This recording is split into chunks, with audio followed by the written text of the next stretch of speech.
Welcome to episode 6. I'm Lee. And I'm Eric. And together we're Bourbon Departed. We got some Evan Williams today, Lee. Yes. Nice. And their product, this Bottled in Bond, is one of their flagship ones. And it was in perfect timing for the anniversary of the Bottled in Bond Act. Bottled in Bond. Yeah. So we're not recording it on the exact day, which was March 3rd. Not to say week. we didn't drink it on that day. Correct. So, March 3rd, 1897. It's 126 years ago. 126 years ago. 126 years of Bottled in Bond bourbon. Yeah, 126 years of the government really caring about us getting good bourbon that's not messed with. Bourbon has always existed. The government just realized that they probably want to start taxing it. But get this. This Bottle and Bond Act, it came 9 years before the Pure Food and Drug Act. So almost a decade, right? Yeah. So they cared about bourbon way before your food being pure.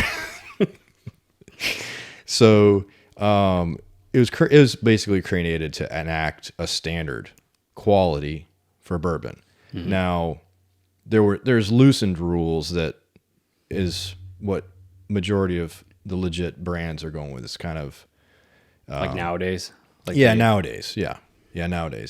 So the loosened rules, as I call them, legit brands, as we all know, they teamed up in 1897 and passed this Bottled and Bond Act.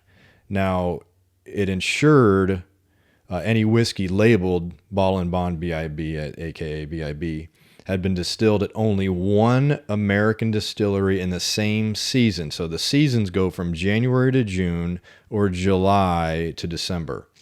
Aged at least 4 years under strict supervision and bottled at 100 proof. Mm-hmm. All right? Mm-hmm.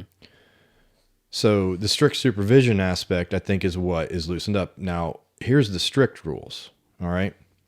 And as I say this, you're going to probably notice how OG strict that this labeling and behavior of their Evan Williams Bottle and Bond is. Yeah, you can see they even got the mock faux tax stamp up here, or strip, whatever you want to call it. You don't see that on all of them. So, no. And it doesn't have to be.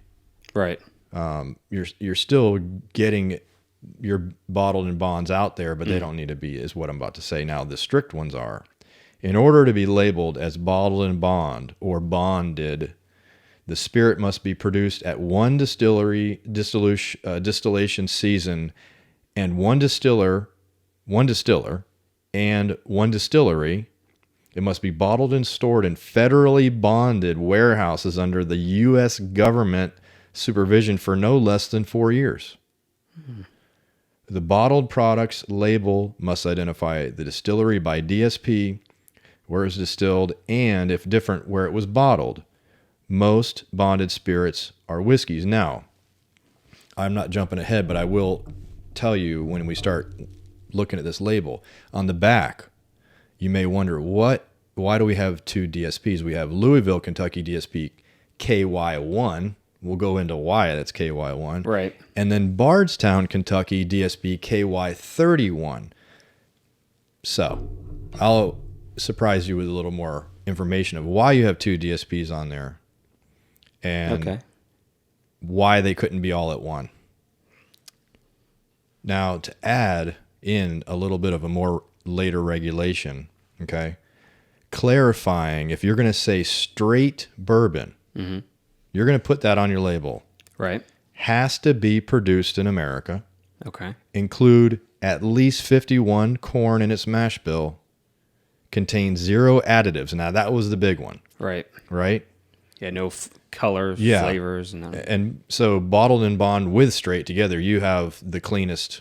You're saying this bourbon's the cleanest by government regulations, right? Laws, and they are following them. They want to make a consistent product. Yeah, well, the thing is whiskeys can have stuff in them.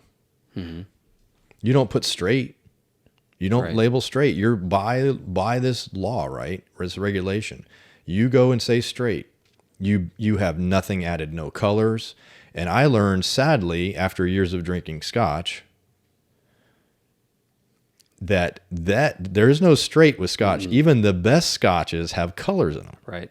That was shocking to me because they say, I guess, something along the lines of when the filtration processes that they're typically used, you lose color. They don't want people to think it's not dark enough, so there's colors added. Well, maybe that, and it's like a used barrel, right? Don't they use a used barrel? Yeah, they get our barrels, right? Yeah. I think they get our barrels. You're right. Maybe they have less color, that we've already took some from it. But that is another super exciting thing about someone wanting to try bourbon, because bonded and straight together, oh man, you're getting a legit thing. Right. It's got 4 years under its belt. Has right. to. Mm-hmm. Right. All right. Because the government says so. Yeah. So you and I both we've both had this bond. Yeah. I bought it. I had it before you, but we both had this bonded. We both like it. Yeah, it's good. This is not going to be a surprise for either one of us, but what I would like to do, we've never compared it with tasting notes or anything like that before. Right. We've never gone, because Evan Williams' website has tasting notes and their distillery has tasting notes, and I'll get into them later. Yeah, I feel like we kind of drank it before, and then we stumbled upon it again and really realized how valuable it was. Yeah, yeah. Like for the price and the product and what you're tasting, Oh, it's bonded, I was just telling a guy today, I mean, he was saying he was going to go buy something, and I told him about this and about the show we were going to be drinking, and he didn't understand bod, and he didn't understand straight and the significance of it and the quality you were getting out of it. Right. He's like, oh, I'm going after that. I mean, the price point for this, MSRP is, I believe it's 19 or 21. I didn't put that in here, but somewhere we get it for about 21. Yeah. We get it for about 21 here in Florida. So the price point, having a 4-year guarantee, right? Right. Bonded, straight. And as we were studying this label, we've had this bottle for a couple months. Right. It's got an air gap in there. It's been exposed. Mm-hmm. Genuine sour mash they run along the label on the side, which I wasn't aware it was sour mash, and it's charcoal filtered. I didn't know those two. Yeah, we didn't really realize that yesterday until we're like, hey, yeah, this is crazy. All the stuff that they just jammed in this $19 bottle. Yeah, and I've read like reviews. Someone said something to, even I think it was on the Evans site. They're like, how are you in business giving this away? Because they're like, yeah, because it was such a deal. Don't say that. Please don't. Don't jack up. No, don't jack up the price, Evan Hill. Don't do it.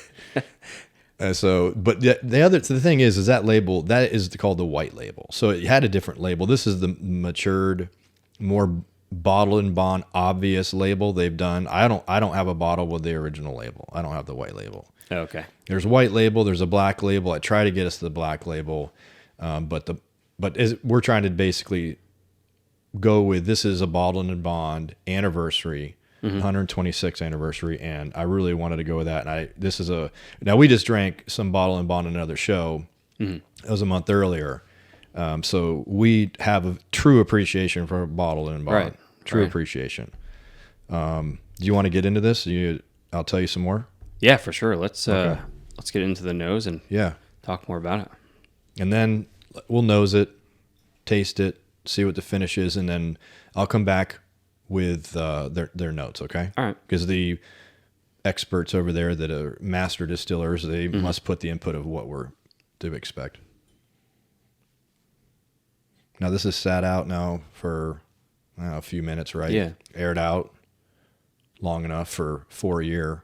It's aired out. From the bottle that we've already had open. And I was reading or listening the other day something about letting it sit for so many minutes after however so many years it is. Yeah. I don't know. Who knows how true that is? Yeah. I don't know.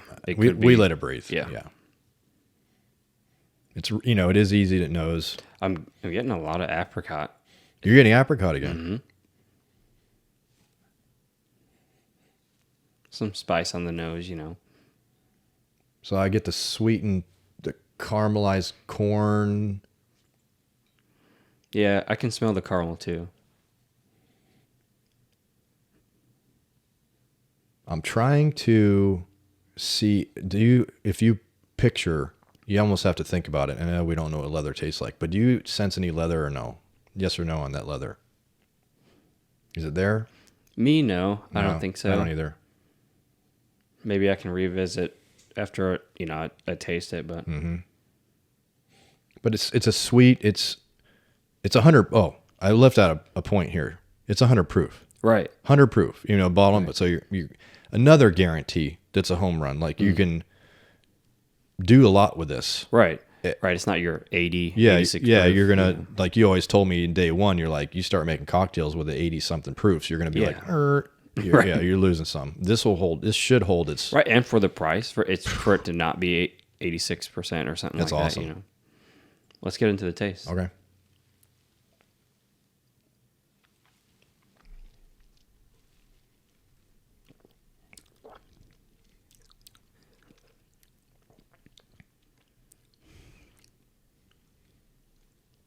Plenty of warmth with vanilla, right? Yeah. And I get the warmth up front, definitely. Yeah, you're getting the warmth at the front and too. Vanilla, maybe some oats and some caramel. Yeah, the mash bill, just so you can understand this now, their corporate website is saying the bourbons are 78 corn, 10 rye, 12 malted barley. Someone else, and I don't know how true this is, someone else had a mash bill stated that it was 75 corn, 13 rye, and 12. So the barley's still 12 throughout both of these interpretations. Mm-hmm. Both of the other ones are pretty close, but you have a 3% extra corn. So I'm along the lines of believing it is the 78 corn with the sweetness, right? And the caramel. Probably. It has a little bit of spice, but it's definitely a sweet spice. It's not like an overpowering spice. Now, your finish, does it keeps the warmth goes away, right? Yeah, it hits you up front, and then kind of rolls back on the tongue, and then mellows out. Almost like if you were in your car and you had heated seats, and you, instead of setting it to max, you kind of just set it to that little number just to one keep setting. You warm, yeah. just to know it's there. Yeah, it's leaving you to know it's there. Mm-hmm. Mm-hmm. I like it because it actually gives you a quick opportunity for a follow up because it's a lot of pleasure. Linger. There's a lot of pleasure in the front.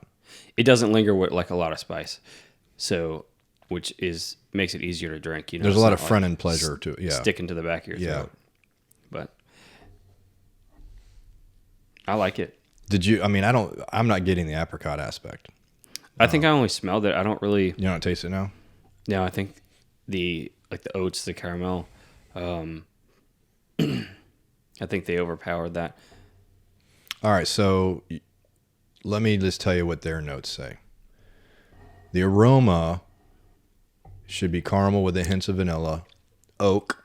Now, I still to this day, I'm not an identifier of the oak. I feel like the oak is like a given. Like I feel like that's just what bourbon tastes I haven't connected the oak to what maybe not like oak, like out front oak, but like if you can taste that it was sitting in like a wood barrel. If you have to tell me, if someone's telling me in this nose, which I'm doing again here, if someone's telling me I should have some oak, well then I can believe that. If you're telling me what I'm smelling is oak, because there's identifiers and I can't figure out. There's things and I can't misspoke. identify. I meant like on the taste. Oh, that's just the aroma. Oh, okay. That's just the aroma. Now the taste is citrus on top of vanilla and black pepper. So I don't know. The black pepper is not harsh. Black pepper. Do you think the ending is the black pepper? What's giving us the heat in the end? It's maybe the proof in the beginning, and then maybe the pepper is in the end. Is that? It's a different spice. You get the hit of the proof, and then the peppers maybe in the end. Yeah, that may be possible. Maybe because the finish is supposed to be warm, long, and dry. Mm-hmm. Other notes people have written, they say French vanilla, dark fruit, sweet cream, and sometimes it does taste creamy. Depends on what you've eaten that day. Sometimes it does taste creamy. Not a lot though. Like I didn't. Those other things you just mentioned, I don't really get any of that. Maybe a light touch of maple, maybe some grain, and that's on the nose. Okay, just on the nose. Sweet cream on the nose. I keep thinking we've already made it into the taste. No, I'm back on the nose with someone else's concepts. I just kind of compiled a bunch of people I wanted to have opinions. Yeah. Back to the palate, though. We're saying everybody agrees caramel, oak. Now, dark fruit, I don't know. That's almost. Do you think dark fruit's almost a given on the flavors on all of them too?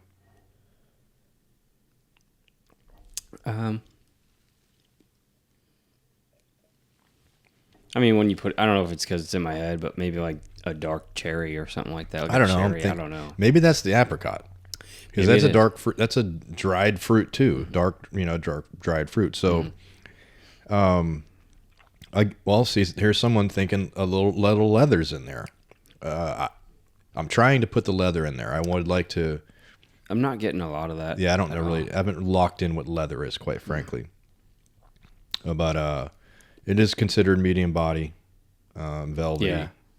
Yeah. Right? Yeah, I agree. Yeah. Definitely a medium body. Now, for 100 proof, it's really like, it's a smooth drink, like it has a little bit of kick, but like I can sit here and drink it. Yeah. And not, Yeah. not take. Yeah. So that bottle is got the details of the bottle and bond. Like you pointed out, the raised lettering on the glass. Yeah, look at that. The detail. Yeah, you don't see that too often. Yeah, it's raised Evan Williams just all over it, Even has the side over here, says Kentucky Heritage, Evan Williams. It talks about where his distillery was set up. I know you've done your research on this. I'm curious to hear about the history of Evan Williams. Evan, you've drank bourbons and whiskeys. You've been in it longer. Everybody knows you've been doing it longer than me and sipping these things. And I'm a late bloomer in this, but it's I consulted with one of our super historian nerdy bourbon guys, and even I stumped him with a couple questions. So that made me think, okay, well, not everything is obvious, right? Which was good, because I don't want to sit here and try to explain something that I have completely wrong, or I could be missing, and it could be out there and right in front of my face. So yeah, I did. Once I started digging into Evan, and there's controversy. Really? Yeah. So there's controversy, which is cool. And we've seen in documentaries, like they state like there is no proof of this, and what I'm trying to say is, like ground zero bourbon. Yeah. Like where? Yeah. Who is ground zero? Yeah. Well, you're gonna know. On this bottle, it's not on this one, right? But on this bottle, the 1783, right? That one, they're proud that Evan is allegedly the first Kentucky distiller in Kentucky. Okay, so that's why that D.S.P. KY won. Now, so Evan, yeah. So here's Evan. The guy's born in 1755. Okay, 1755. He's a native of Wales. He comes to Kentucky about 1780. Okay? Mm-hmm. Now, Louisville was just established 2 years earlier, right? And what happens is this guy is sharp. And when you got in Louisville, I'll just tell you about Louisville and this Ohio River that's going through to this end of this. It's a Ohio River basically separates these states, right? So the Ohio River has these falls. They're not falls like Niagara Falls, but they're falls, enough falls that a boat can't continue over them or it'd be destroyed. So I seen some pictures. Some of the falls were like 5, 6, 10 feet maybe, but they weren't enormous. Right. So he notes quickly, once he's living here in Louisville, this place has this grain surplus problem. Well, I don't know where he learned. I don't know how his wheels got turning, but he took advantage of the surplus of grains and went into distilling. So he sets up his first distillery on the banks of the Ohio River. Okay. Nice.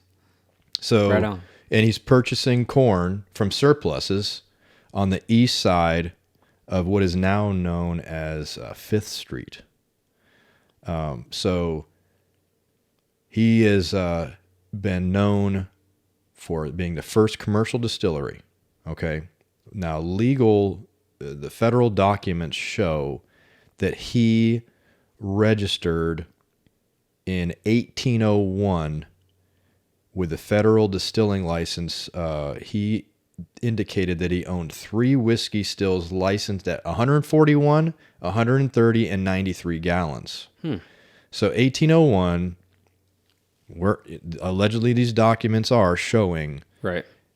he is the first distiller. And Evan Williams, the labels, they have been running on the black label. It's a big deal that he's number 1, first Kentucky distiller, legal distiller. Right. Right? Yeah. Okay, yeah. He's the first legal distiller. Was someone else maybe making out? Right. Probably. Our friend, he did some research that we were talking about, the guy, that real historian type that goes to these places and sees these things with his firsthand. He found that Elijah Craig was 2 years later. He registered. Now, Elijah, I don't know, maybe he was distilling it and making it for people. Right. Maybe he did actually physically distill it before Evan. Right. But Evan's the first legal. Right. First on the books, selling it to people. Right. Right. Now, the cool thing about him, he was into this town. He liked to involve himself. Okay. And he was into the civil leadership stuff. He served as one of Louisville's 7 elected city trustees. Now, the rumor is that when they'd have these trustee meetings, he would bring a bottle of his bourbon to the meeting. And I'm sure that lightened things up. Can you imagine? I mean, how strong was that? I mean, because if he started in 1801, like, was he bringing 2-year bourbon? Bonded wasn't, right? Bonded. So 1801, bonded doesn't come around till 1897, right? Okay, almost 100 years later, bonded comes in. But he was strict. Now, there was accusations and stuff of the cleanliness of things, but he wasn't into adding tobacco syrup and all these sick things that people were doing to make a spirit pass. Right. Because, I mean, have you heard stories like... definitely. The crappy bourbon, some killed people. Yeah. Yeah.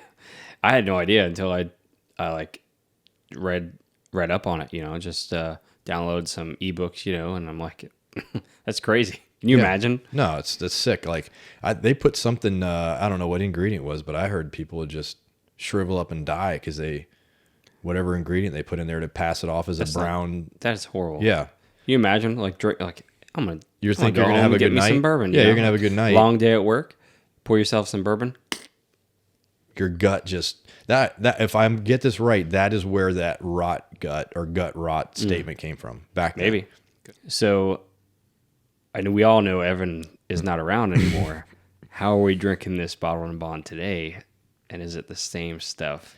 Yeah. That he had initially made back in the day? Reading my mind, because the man, he passed in 1810 in Louisville. So he only lived 55 years. Probably drinking a bottle of bourbon. I hope so. Now, this is how ironic. Born in 1755, and you live 55 years. Yeah. It almost makes you want to be born in like 1999. So you can go to the 2000. life expectancy wasn't very great back then. Yeah, but that there's a story of Jack Daniels, and that's not his real name, but the real Jack Daniels, how he died at a young age and all he did was a mistake. He kicked his big safe and he got an infection and kept losing parts of his leg. Right. He would have lived longer. I don't know what happened to Evan, but maybe 55 was a good age. Sickness, flu, I don't know what happened. Yeah. So there's a big gap. Well, before we get any further, Oh, the importance. importance. The important I things. might need a little bit more for the conversation.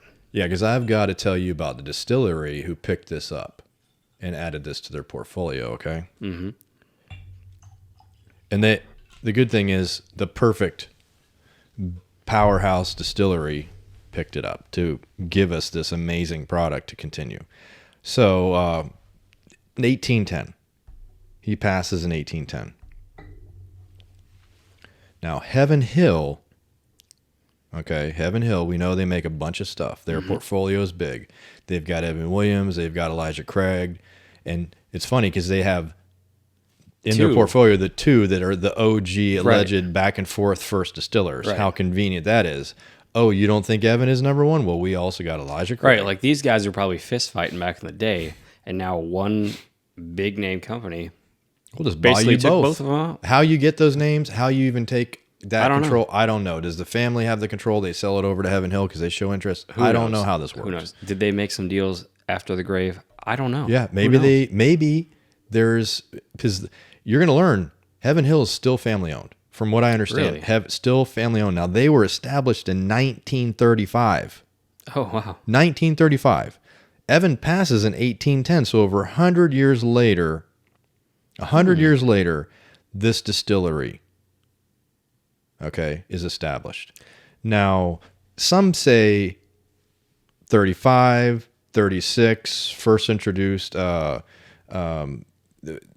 Heaven Hills was established or started producing. I don't know what it was, but we'll say 1935. Now, but they didn't pick up Evan Williams and get the rights to that until in the 1950s. Oh, so, but they were smart.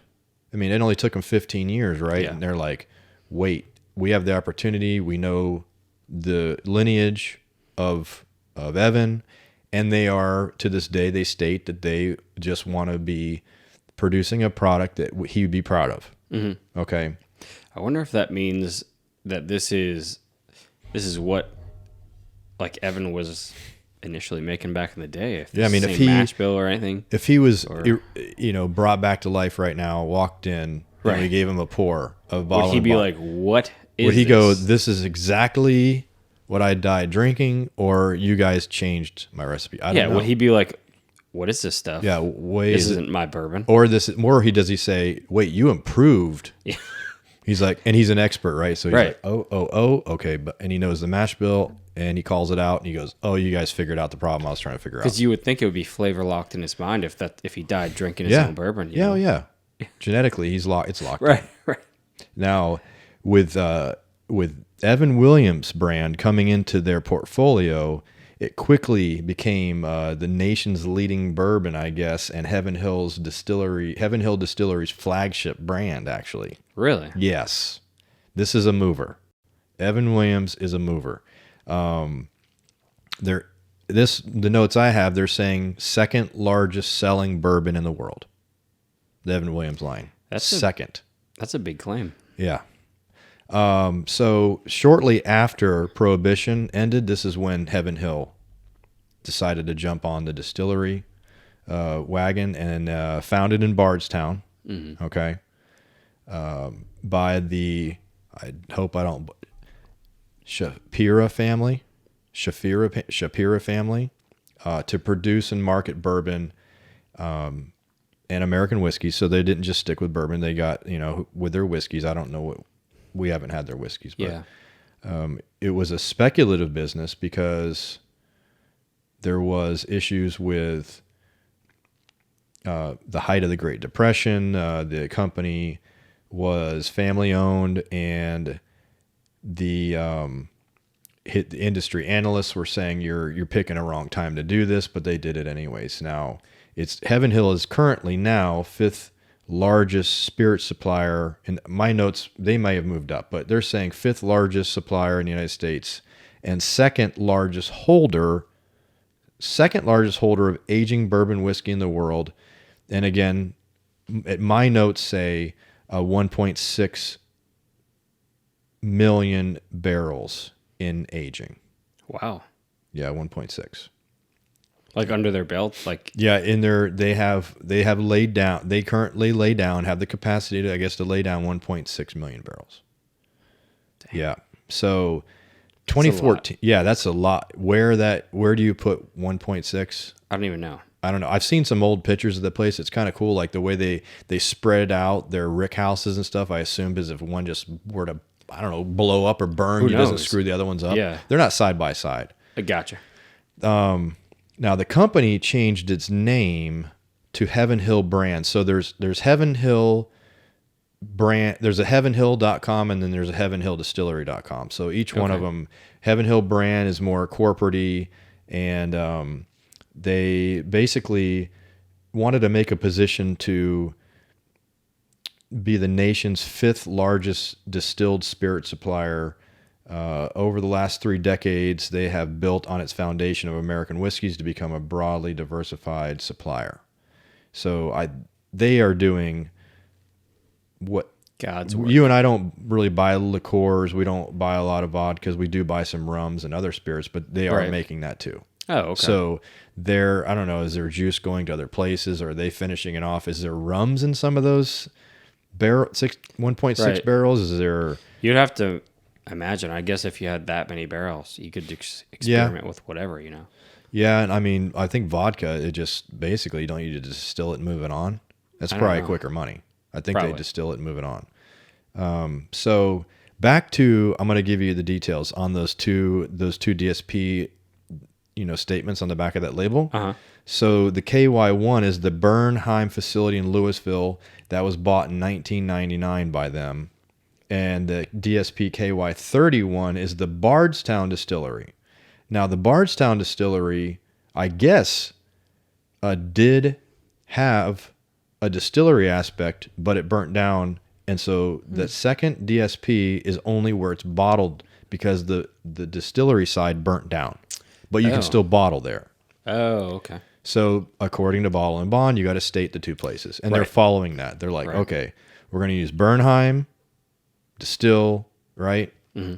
Age, and we're going to send that to Bardstown for bottling. Yeah, if I get that correct. And, Evans, back to Evan, he's credited with making Kentucky whiskey as early as 1783. So that is the date that they run with this. That's why the 1783 is on there. Oh, okay. I think, if I got this right, he called his whiskey. I mean, I guess he would say, "I'm bringing some 1783 with me." I think that's what he would do. Maybe just like Jack would say, "I'm bringing old number 7." Yeah. We don't know. Yeah. But 1783 is this like foundational year that is run with all of the Evan Williams stuff. And this is literally the 1783 line. Yeah, I was wondering why you brought us this too. Yeah. I was wondering. So what I was thinking, we've got familiar with the Bottle and Bond. Mm-hmm. We both had it, but now we're comparing it with notes, putting it in our heads, some, the tasting notes and the flavors and stuff we're supposed to have. Because before we drank it, we just drank it. Yeah. Let's freshly open this 1783. Okay, this is the 1783 small batch. Again, a phenomenal price point. It's extra aged. Now, what does extra aged mean? Yeah, so the Bottle and Bond is 4-year minimum. Now this one, okay, this is aged 6 to 8 years. Really? Yes, and the price point is phenomenal. Again, small batch, Kentucky Straight Bourbon Whiskey. So we have straight in there. Now we're at 90 proof. Okay. So why did they proof that down? That's why the price point's so affordable, because they did proof it down, right? They can spread it out further, and they continue to make a good. They can turn a good, still make some money. 90's not. That's nothing to shake. Like the ratio of we went up a couple of years, but we're going to keep the price point. Yeah, we need to send a little more over to these. Yeah, you get more out of it.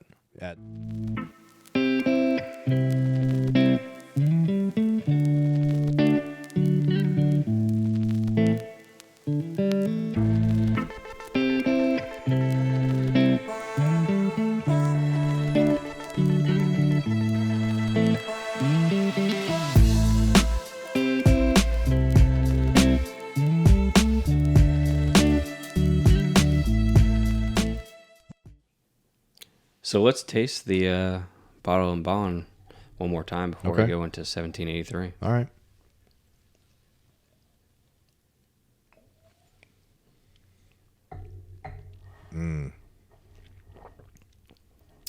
Lock that in. It is good. That is good. All right. Okay. Now let it dissipate. Now the pepper, sweetness dissipating. Yeah. I guess that numbing at the end is maybe the pepper. Probably. So we're going to jump down to a 90 proof, right? Mm-hmm. We're jumping down. It's straight. It's not messed with. It is small batch. Now, the thing with this is, after this extra aging, maturing, right? Limited barrels are then specially chosen and mingled. So mingled, this is not single barrel. Right. Which can cause a real tighter price. You know, you've seen a lot of single barrels are a lot higher in price. So they mingled them. Were you ready for some 1783? Yeah. Let's try it out. I'm curious because neither one of us has had this one. Now, let's nose it real quick. Okay, so you can tell. You can definitely tell it's 90. Yeah, you right? can definitely tell it's you agree? Lower than the bottle and bond. But I feel like it brings out the caramel a lot more. Yeah. The sweetness.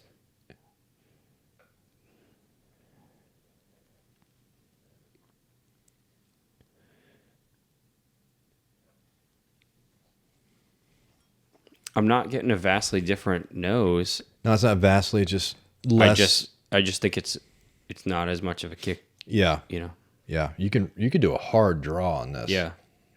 And it doesn't, not that the bottle and bond stung your nostrils, but this stings your nostrils even less. Right. You know? Let's get into the taste, buddy. Okay. Yeah. All right.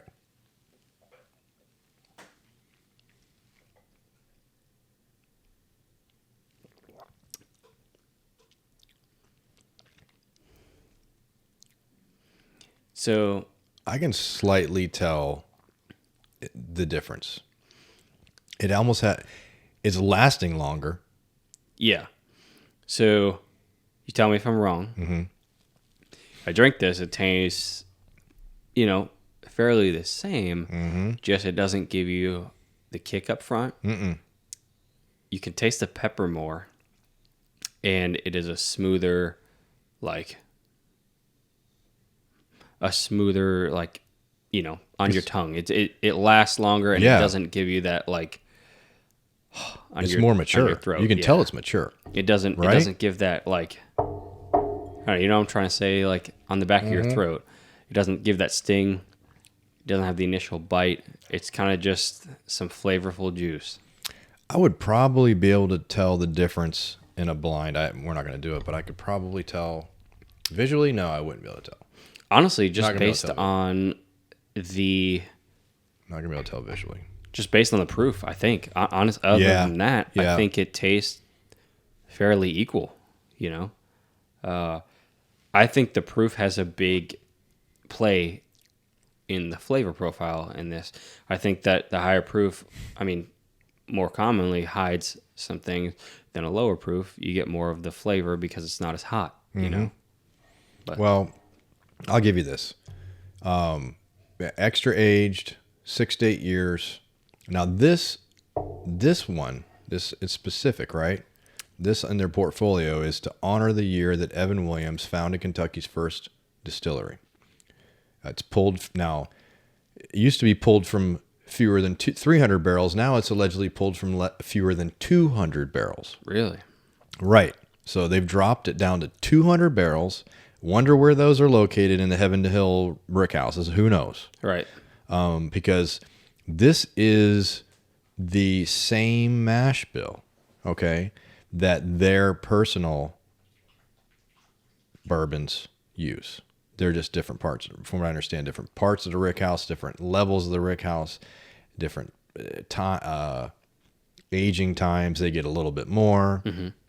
So, again, it's back to the same mash, 78 corn, 10 rye, 12 barley. Is that the same mash bill as the bottle and bond? Yeah. Yeah. Yep.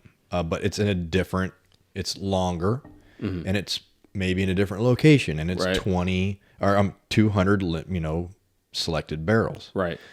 The tasting notes, okay, so the color, same as the other one, the brilliant honey, basically. The aroma, I did get, I think I got oak on the taste on this one, but they're saying there's oak, vanilla, sauteed butter, and sweet corn on the aroma. Did you sweet corn? Yeah, there's sweet corn, right? Mm-hmm. Yeah. Yep. Yeah. Taste is semi-sweet, oaky, and honeyed. I do believe I get that. Oaky, honeyed sweetness.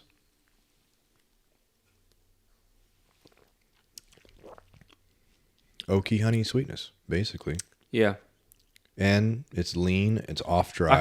I can see how they're saying there's more of a honey. Mm-hmm. Yeah. Yeah. So what? This is the question. Which one do you like better? First, what do you like better, and then what is the price difference on both of these? 1783 is cheaper than the bottle and bond. Really? Yeah, if I remember this right. So you tell me first. Or did I get it the other way around? They're very close. I mean, within like $1 or something. Oh, okay. If I have this wrong, it's like within $1. It's within $1.99. Dang, that's impressive. No, it's not a big jump.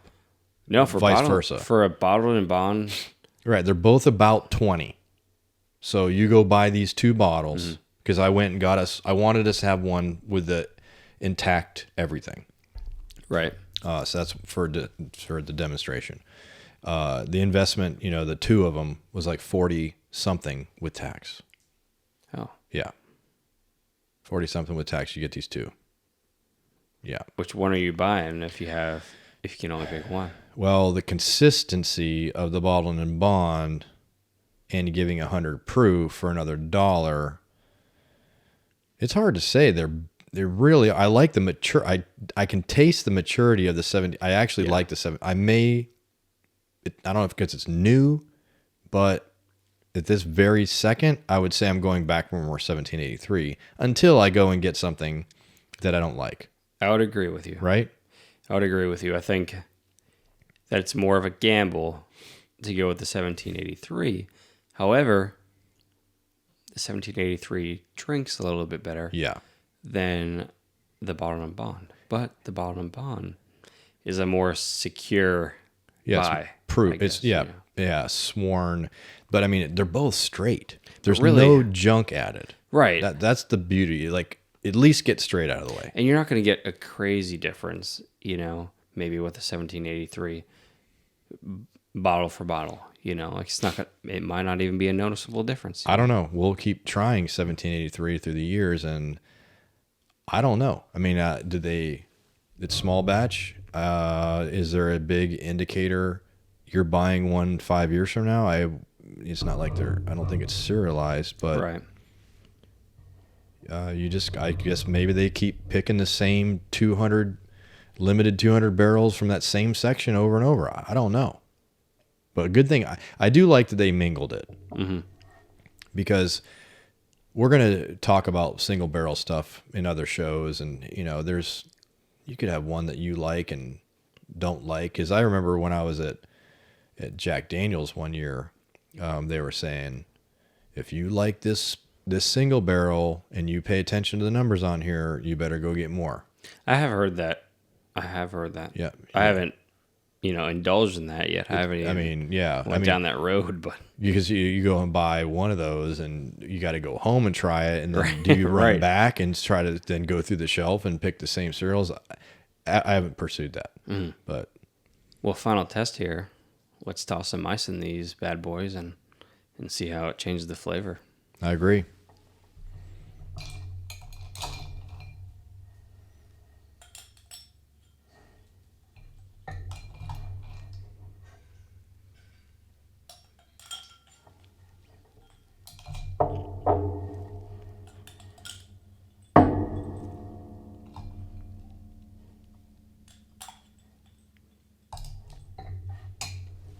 Okay, so 1783 is off the coaster.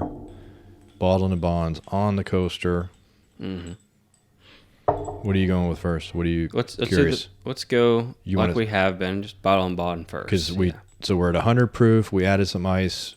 It probably brought it into the 90s maybe. Yeah. Cut it to the 90s.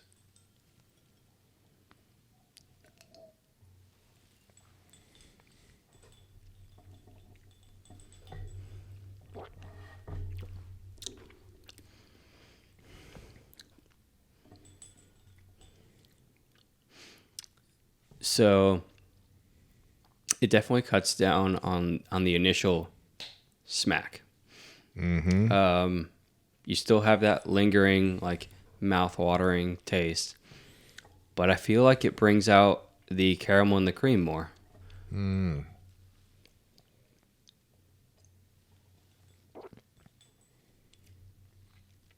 My first impression was I would still rather drink it neat. Yeah? Yeah, that was my first impression. Yeah.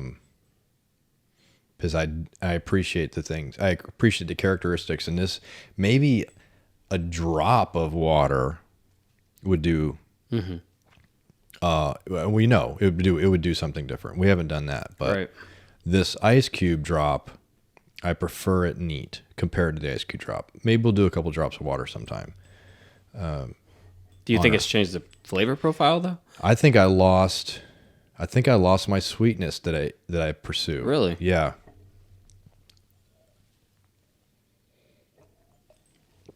It becomes more.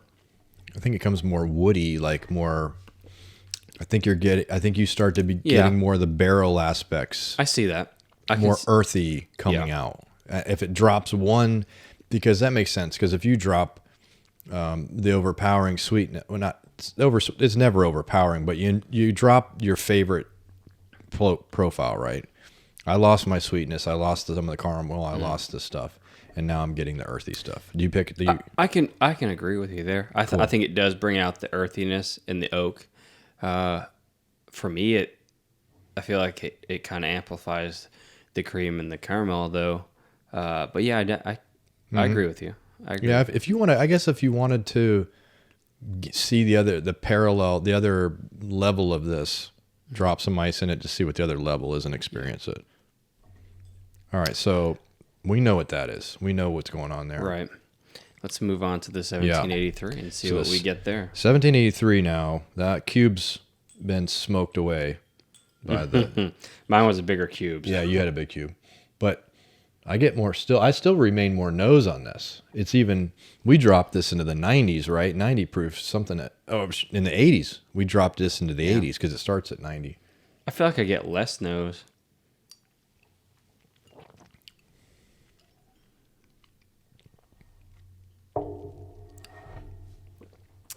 Now you can tell the difference. I think the maturity, some of the mature aspects of the 6 to 8 remains.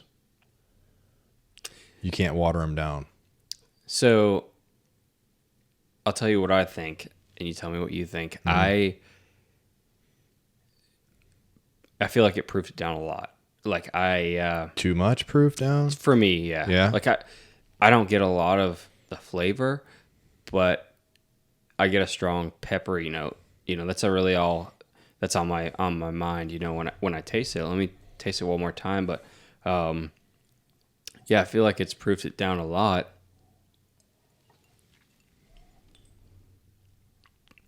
I don't get as much of the initial flavors. It's kind of watery, but I don't know, the things that I appreciated of the maturity of it, neat, are still there with that. Both of them lost more sweetness. Mm-hmm. That went away. We lost that for whatever reason when it gets watered down. But maybe I'm finally picking up on the oak and the mature aspects of being in that barrel longer. Maybe that's what I'm finally correlating in my mind, which we need to do. And there is this oaky, honeyed taste allegedly. So the first thing is semi-sweet. That kind of drops out, but the oaky, honeyed oaky, charred oak, vanilla.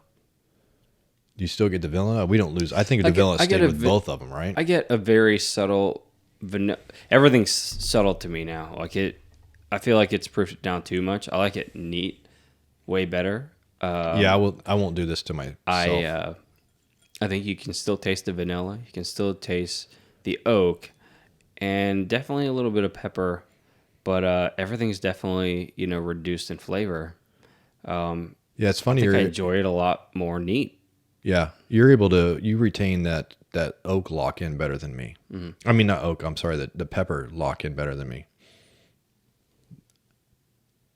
You can tell the difference. Can you?